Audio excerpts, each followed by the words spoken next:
Bienvenue, merci d'être présent. Distingués invités, représentants des médias, bienvenue à cette conférence de presse d'annonces importantes concernant le centre sportif du collège. Je me présente, mon nom est Geneviève Dallaire, je suis directrice des services aux étudiants, des formations AEC et RAC et de la Fondation du Collège La Flèche. J'agirai à titre de maître de cérémonie ce matin. J'aimerais souligner la présence de Brian Dubois-Bourque, président du conseil d'administration de la Fondation, Luc Pellerin, directeur général du collège, Steven Bilodeau, président de l'Association générale des étudiants, membre du conseil d'administration de la Fondation et du collège, et ainsi que les familles de nos intervenants de ce matin. Vous remarquerez que le son n'est pas idéal, on est en plein gym, donc c'est sûr qu'il y a de l'écho, mais on ne se voyait pas faire la conférence de presse à un tout autre endroit qu'ici ce matin.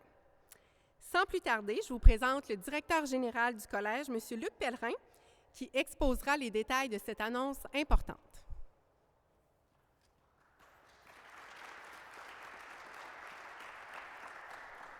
Bonjour à toutes et à tous, on entend bien. Merci aussi aux médias de s'être déplacés et on a aussi des entrevues qui sont prévues, notamment demain, là, pour aller expliquer la bonne nouvelle. D'abord, vous dire que la fondation, dans une maison d'enseignement, une fondation est très importante parce qu'elle permet, d'amasser des sommes, mais qu'est-ce qu'on fait avec ces sommes-là? Deux grandes catégories. On aime remettre des bourses aux étudiants, aux étudiantes, donc ça permet de la persévérance scolaire, ça permet de souligner les bons coups, ça permet d'aider des étudiants qui, des fois, à la dernière minute, pourraient décrocher et poursuivre leur parcours avec nous, donc c'est majeur. L'autre volet d'une fondation, c'est d'aider un collège à développer ses infrastructures, à maintenir ses infrastructures. Et au fil des ans, puis M. Paquet, qui est ici, est l'un des pères de la fondation, il y a plus de 30 quelques années maintenant, 30, M. Paquet, 30 combien? 38 ans de fondation. Bien, une résidence verte a été bâtie grâce à l'appui d'une fondation, mais on a rénové des classes, on a bâti un amphithéâtre au fil du temps. Une série de réalisations ont permis d'avoir des infrastructures de grande qualité. La direction aussi où un collège se doit d'être en santé. Parfois, on a dans les médias des explications des cégeps publics qui sont en grande difficulté de par leurs infrastructures. Nous, on n'a pas droit au programme quinquennal des infrastructures. Donc, nous, on s'arrange nous-mêmes de par les fonds que l'on lève, la saine gestion qu'on fait au collège et l'aide de la Fondation pour faire progresser notre collège. Nous, l'équipe de direction, on est très fiers de ce qu'on fait actuellement, mais quand on porte un collège, on s'aperçoit qu'année après année, il faut rénover, modifier, actualiser des secteurs parce que si on attend plusieurs années, on crée devant nous un poids qui est trop important. Donc, lorsqu'il y a des opportunités qui se présentent, il faut aussi être agile et les saisir. Je reviens en 2016, il n'y a pas si longtemps quand même. Je rencontrais personnellement un donateur qui était déjà un donateur à la Fondation, mais M. Bourbonnais me contactait en disant « Luc, je passerai au collège, j'irai te voir s'il est possible de faire quelque chose ensemble. » En 2016, André disait « J'aimerais créer des bourses, les bourses Dumais-Soulard. Donc, j'aimerais remettre 2 bourses par année. » Il s'est lui-même trompé parce qu'il a pris goût au jeu. Il s'est mis à remettre plus de 2 bourses par année. Mais il s'est dit, j'aimerais remettre des bourses à des étudiants, des étudiantes, mais dans le fond, qui pourraient se démarquer parce qu'à l'école, ils font des efforts importants, mais pas seulement de l'excellence académique. J'aimerais remettre des bourses s'ils sont impliqués physiquement ou s'ils tiennent compte des saines habitudes de vie. Puis j'aimerais également qu'ils soient engagés, qu'ils aient un projet d'engagement dans votre collège, dans la communauté. Donc, depuis ces années-là, André chapeaute les candidatures qui lui sont transmises et l'analyse qu'il en fait. André rencontre les étudiants, les étudiantes. Pas obligé de faire ça, mais il se donne le trouble de faire ça. Ce que ça fait, ça valorise les étudiants énormément, pas juste sur l'axe académique. Fait que cette valorisation-là est importante. Mais ce qui est encore plus beau, c'est qu'André ne donne pas son nom à la bourse. André donne le nom de Charles Dumais ou d'Alain Soulard, donc des professeurs qui l'ont inspiré dans son parcours. C'est quand même un bel acte de ne pas vouloir rayonner en soi. Donc, c'est la valorisation de la profession enseignante qui s'ajoute à la valorisation des efforts des étudiants. Je n'ai pas vu ça souvent dans ma vie, puis je tiens quand même à le souligner.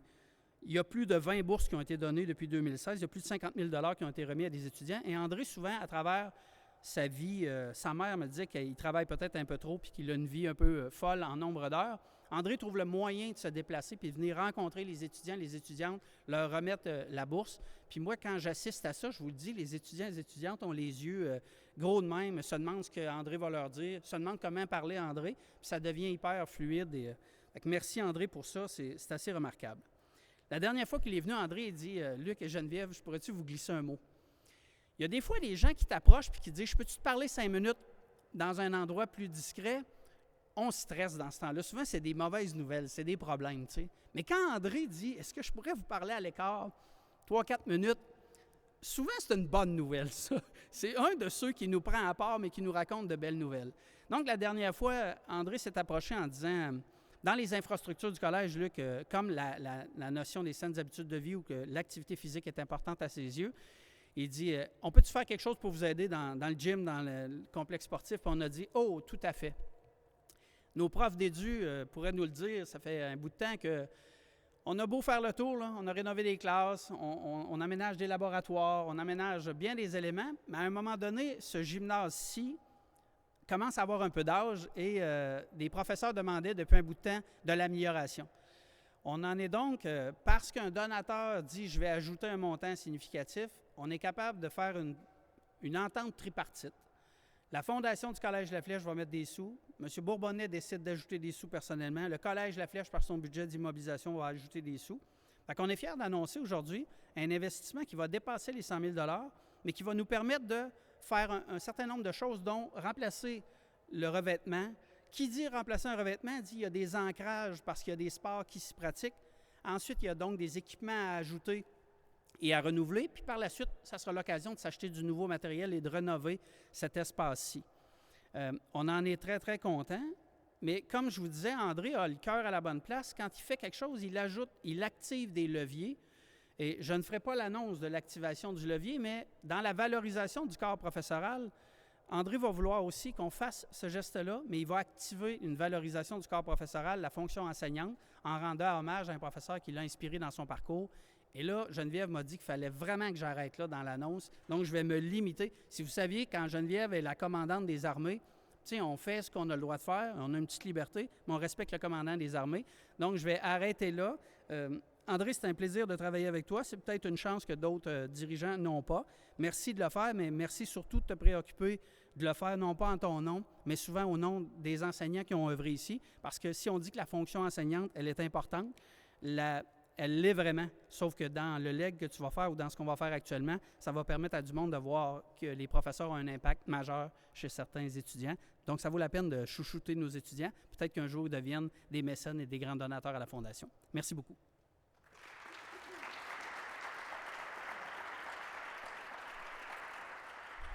Je suis quand même une commandante des armées sympathique, là, je vous rassure. Merci beaucoup, M. Pellerin.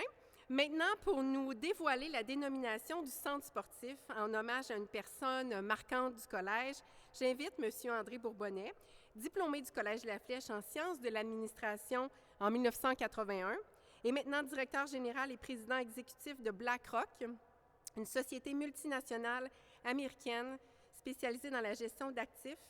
Et évidemment, M. Bourbonnais, à titre de donateur de la Fondation du Collège depuis plusieurs années. La parole est à vous.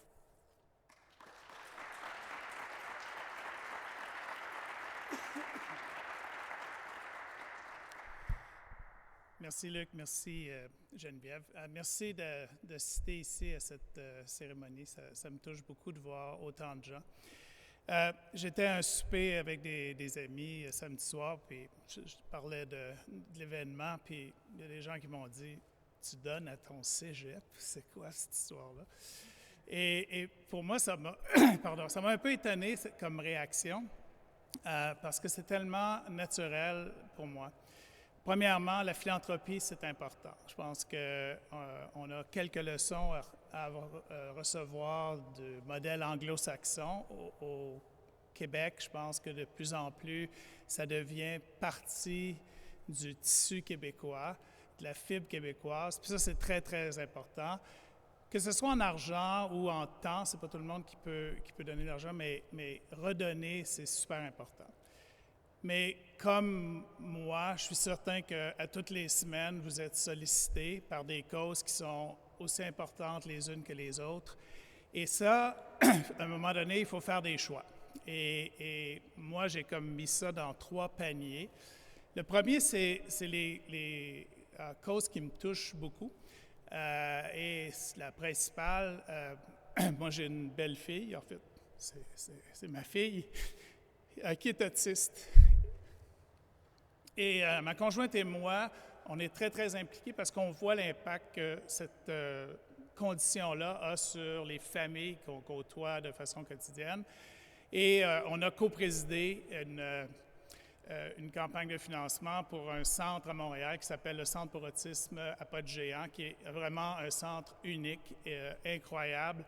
Et bon, ça veut dire des centaines, des milliers de téléphones. Le monde te dit non, il faut que tu recommences.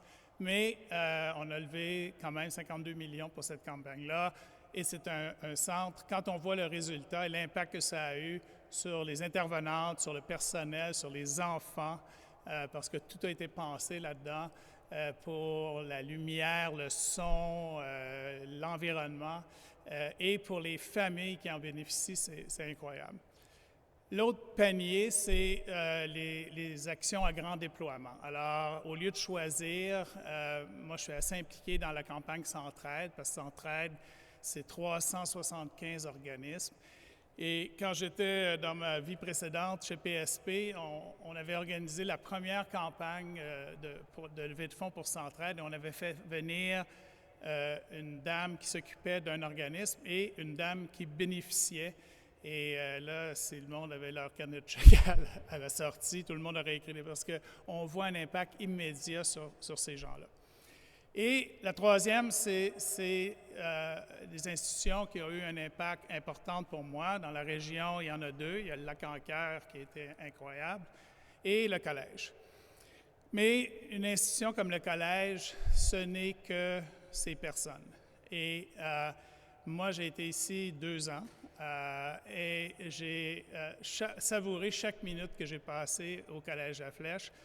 Premièrement, il y avait un personnel incroyable, Joandré, Hélène, Guy Vachon, c'était du bonbon. Et je dis sincèrement, je n'ai pas connu un mauvais professeur dans mes années ici. Tout le monde était bon, tout le monde avait sa propre histoire, tout le monde avait sa façon d'enseigner. Il y en a qui étaient un peu bizarres, ceux qui ont suivi un cours de cinéma avec Léo Bonneville, peuvent en témoigner, mais Léo était fantastique dans son domaine. Mais il y en a qui étaient meilleurs que d'autres. Et il y en a qui ont eu plus d'impact sur moi. Luc a mentionné mon mentor, le regretté Charles Dumais, Alain. Mais il y a aussi dénommé Jean-Pierre Desaulniers. Et là, je vais raconter une histoire que Jean-Pierre n'a aucune idée et ne peut pas se souvenir de cet élément-là. J'avais certains talents dans certains sports, mais je peux vous dire, le hockey n'était pas un de ceux-là. Je jouais pee-wee au séminaire Saint-Joseph, et lors d'un match, un samedi après-midi, je me fais appeler une punition complètement injustifiée du haut de mes 12 ans et arrogant, et je commence à engueuler l'arbitre, qui me prend par le cou et qui m'explique 2 choses. 1, quand tu mets le gant dans le visage de ton adversaire, ça s'appelle l'obstruction. Et 2, si tu me parles encore comme ça, tu vas enlever tes patins et ça va être fini pour toi. 6 ans plus tard, j'ai retrouvé ce même arbitre-là comme enseignant ici au La Flèche. Et là, il faut comprendre qu'en 79, ça, là, c'est comme le Taj Mahal des complexes sportifs. Jean-Pierre devait dealer avec plusieurs étudiants qui avaient, en décidant de venir au La Flèche, décidé de mettre fin à leur carrière sportive qui était interscolaire. Là, on prend pour acquis avec le baseball, le basketball, sport-études. Il n'y avait rien de ça ici, mais il y avait du talent incroyable. Des gens de mon année, Sylvain Cossette, des noms dont tu vas te souvenir, Jean-Pierre, Luc Vachon, Hélène Fournier. Il y avait du talent athlétique incroyable. Et là, il fallait un peu gérer ce monde-là. Et à travers, dans un environnement difficile, okay, le gymnase, c'était l'ancienne chapelle. Les lignes, c'était le mur, qui servait de 7e joueur, surtout quand tu jouais au handball contre Alain Soulard. Le terrain de flag football, je ne sais même pas si ça existe encore, là, c'était une strip à peu près la largeur d'une allée de bowling entre la polyvalente Sainte-Ursule, qui s'appelle les Pionniers maintenant, et le collège. Tellement qu'il fallait inventer nos propres règles parce qu'il n'y a rien qui fonctionnait dans ce terrain-là. Et malgré tout ça, on avait un professeur passionné qui nous aidait et surtout qui nous a appris des valeurs d'intégrité et de respect, qui nous a appris à donner un effort malgré qu'il n'y avait pas vraiment de compétition autre que la compétition intramurale, interne. Mais avant tout, qui nous a appris à leader, des valeurs de leadership. Quand on voulait organiser quelque chose ici, Jean-Pierre, je ne pense pas que c'est parce qu'il était paresseux, mais ce n'était pas lui qui s'en occupait. On voulait une ligue de basketball, ça prenait un responsable qui se trouvait un comité. Et là, de tout, de la sélection des joueurs à la formation des équipes, à l'horaire des parties, à s'assurer qu'il y ait des arbitres, tout se faisait par les étudiants. Et ça, moi et des générations d'étudiants qui ont passé par ici en ont bénéficié et en bénéficient encore. Donc, comme j'ai dit, le nom de Bourbonnais, ça ne veut pas dire grand-chose au collège, et puis mettre mon nom en quelque part, ça ne signifie rien. Mais aujourd'hui, je suis extrêmement privilégié d'annoncer que ce complexe sportif, avec les rénovations qui vont y avoir lieu, va désormais s'appeler le complexe sportif Jean-Pierre Desaulniers.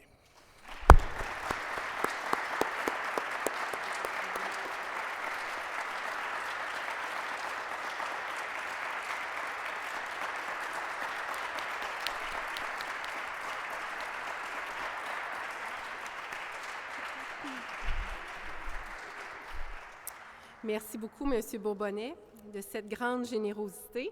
On voit à l'écran, en fait, on ne voulait pas scooper la nouvelle, donc même si on est prêt à lettrer, en fait, l'entrée du centre sportif, bien, on ne l'a pas fait volontairement pour ne pas que vous ayez déjà la nouvelle. Donc, ça ressemblera à ce qu'on a sur l'image. Une plaque va être apposée aussi en l'honneur de Jean-Pierre Desaulniers. Donc, avant justement de passer la parole à M. Desaulniers, permettez-moi de le présenter plus officiellement, justement en hommage au chemin parcouru. Jean-Pierre Desaulniers a œuvré au Collège La Flèche pendant 35 ans, comme enseignant en éducation physique et responsable des sports intramuraux d'abord, puis des équipes collégiales. Outre son engagement au collège, il poursuivait aussi une carrière d'arbitre de hockey, on l'a bien entendu, au sein des ligues élites provinciales de hockey Québec, en plus de détenir une licence d'arbitre internationale. Après avoir quitté la glace, il est devenu superviseur des officiels dans ces mêmes ligues, ce qu'il fait encore à ce jour. Il a été intronisé au Temple de la renommée sportive de la Mauricie en 2013 et a reçu plus récemment, en 2024, le trophée Paul Cazot, en reconnaissance de son bénévolat dans le milieu de l'arbitrage au Québec. Au-delà des reconnaissances reçues, M. Desaulniers fut d'abord et avant tout un enseignant marquant dans la vie de plusieurs centaines d'étudiants ayant passé en ces murs. M. Desaulniers, la parole est à vous.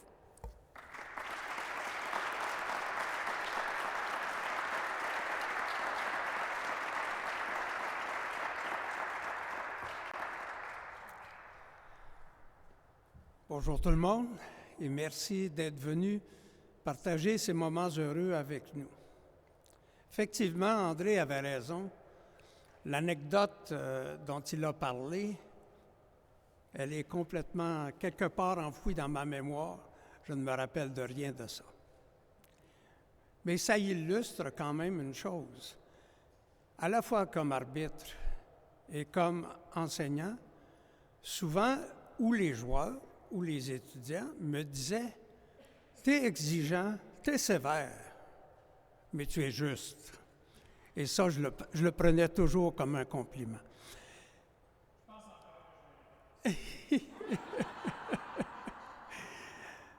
Il m'arrive fréquemment encore même à la retraite, que de rencontrer des anciens du collège qui me saluent, me reconnaissent, ce qui n'est pas toujours le cas pour moi, et qui engagent une conversation avec moi. Et quand ils le font, ils ne sont pas obligés de le faire, ça me touche toujours. Ça me fait plaisir et je le leur dis.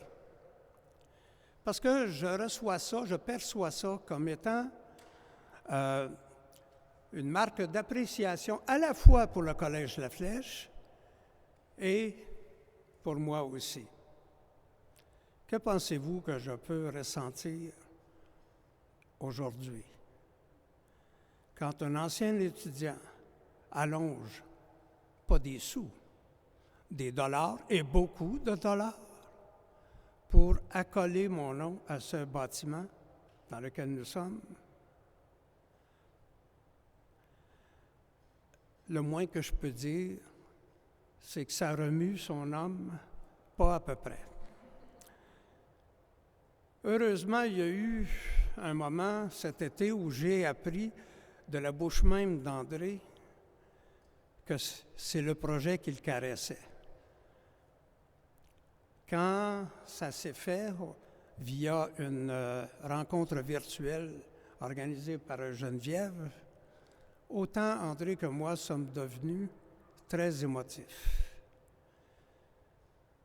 Et je peux dire que dans les minutes qui ont suivi, j'ai appelé Nancy, en larmes encore, pour lui dire que je pleurais de joie. C'est une marque de reconnaissance tout à fait exceptionnelle et unique que j'accueille avec beaucoup de gratitude, de joie et de fierté. Et je ne suis pas certain que mes remerciements seront à la hauteur du geste posé par André. J'aurais pu tenter de pondre un texte pompeux, prétentieux. Ça n'aurait pas été moi. Je préfère dire simplement ceci. André, ton initiative et le fait que tu affirmes que j'ai eu un impact significatif sur ton parcours me sont allés droit au cœur. Et aujourd'hui, de ce même cœur émane un simple, mais authentique et sincère merci.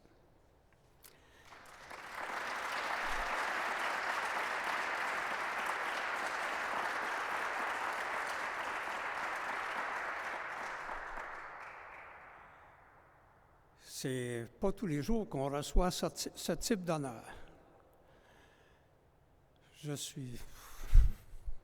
C'est comme l'apothéose de ma carrière, une sorte de coupe Stanley pour moi. Je voudrais remercier également la Fondation du Collège qui soutient le Collège La Flèche dans son développement. Et je pense notamment à Geneviève et Caroline qui m'ont accompagné pendant cette démarche. Merci également aux administrateurs de cette fondation qui inventent des moyens plus originaux les uns que les autres pour essayer de soutenir les projets du Collège. Merci également au Collège La Flèche. André y a fait allusion, on pense au Collège La Flèche comme étant un établissement, une institution de niveau collégial. Mais moi ici, j'ai une pensée pour toutes les personnes que j'ai côtoyées pendant que j'étais ici et qui ont contribué de concert avec moi, bien sûr, à construire un climat emballant, stimulant, qui permettait, voire qui incitait à ce que chacun donne toute la mesure de ses talents. Et ça, pour moi, c'est une condition sine qua non pour pouvoir prétendre avoir un impact positif chez les jeunes que nous côtoyons. Il y a aussi pour moi aujourd'hui un autre très gros motif de réjouissance. C'est le fait que, on en a fait l'annonce, l'investissement va servir à bonifier les installations déjà existantes. André y a fait allusion, je vous assure que passer de la chapelle à ici, c'était du tiers-monde aux gens fortunés. Ça va servir donc à la fois pour les jeunes et pour l'activité physique. Or, les jeunes, les étudiants qui vont en bénéficier et l'activité physique, ce sont deux éléments qui me sont très chers. Donc, cette activité que nous vivons aujourd'hui aura des répercussions dans un avenir prochain, mais il faut savoir aussi que, quelque part, elle a pris naissance et racine un peu, tout au moins partiellement, à une époque où André et moi étions ici au Collège La Flèche. Donc, nous conjuguons à la fois le passé, le présent et l'avenir. Passé, présent, avenir. Ça donne beaucoup de sens à un slogan qui s'appelle « La flèche à vie ». Merci à vous tous de vous être joints à nous.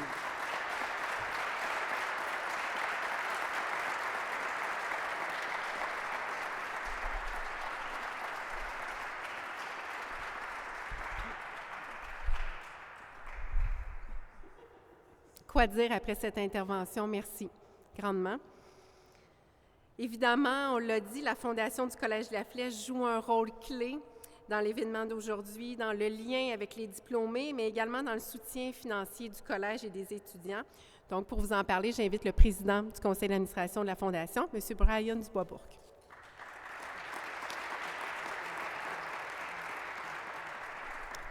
Donc, bonjour tout le monde. Geneviève, je me le répète depuis tantôt de ne pas parler trop rapidement, donc je vais tâcher de le faire. Donc, écoutez, c'est un plaisir, un honneur pour moi, à titre de président de la Fondation, d'être ici, présent ce matin pour cette annonce importante d'un investissement dans les infrastructures du collège. La Fondation remet annuellement 200 000 $ de bourses aux étudiantes et étudiants du Collège La Flèche. Ces bourses-là, bien, ça sert à des jeunes pour qu'ils puissent poursuivre un rêve d'études, pour avoir une carrière qui va les stimuler, qui va les rendre heureux. Mais également, on le voit souvent dans les témoignages des étudiants, ça soutient aussi des gens qui décident de faire une réorientation de carrière. Puis des fois, ça ne se fait pas toujours dans des conditions qui sont faciles. Jusqu'à aujourd'hui, la Fondation a remis plus de 5,4 millions de dollars à des étudiants et étudiantes, oui en bourse, mais aussi dans des investissements pour les infrastructures du collège.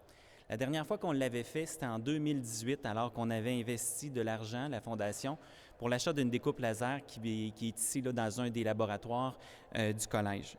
Donc aujourd'hui, ça me fait plaisir d'annoncer la participation de la Fondation à cet investissement-là qui, on l'a entendu tantôt de la bouche de Luc, là, va être un investissement de plus de 100 000 $ qui va bénéficier à la vie scolaire de tous les étudiants du collège. La Fondation ne pourrait pas poursuivre sa mission sans ses généreux donateurs et les gens qui croient en cette mission et qui sont engagés envers la Fondation. Vous allez me permettre d'en nommer quelques-uns. Desjardins, la Banque nationale et la Financière Banque nationale, l'Association des professeurs du Collège La Flèche, les employés du La Flèche, M. André Bourbonnais, la famille Dubillard, le groupe Soucy, la famille Lefebvre-Gervais, l'Association générale des étudiants et des étudiantes du Collège La Flèche, Sport Expert, Modoc, le groupe Somavrac, Antirouille Métropolitain, ainsi que les gouverneurs de la Fondation. En terminant, M. Desaulniers, je désire vous féliciter pour votre carrière. Je comprends que ça doit être un grand honneur pour vous de recevoir ce privilège-là, mais je pense que vous l'avez mérité. Vous avez été un excellent professeur, puis prenez tout ce mérite-là qui vous revient aujourd'hui. M. Bourbonnais, je ne pourrais pas passer sous silence votre grande générosité. Je pense qu'on a beaucoup à apprendre des gestes là, que vous posez envers le collège. Je vous remercie, je vous félicite. Et puis, bien, merci à nos donateurs, je ne le répéterai jamais, mais c'est eux qui nous permettent de poursuivre la mission. C'est un plaisir pour moi d'être ici, puis je le répète, là, je suis vraiment très, très heureux de cette annonce-là puis de notre participation à la Fondation. Merci à tous. Bonne journée.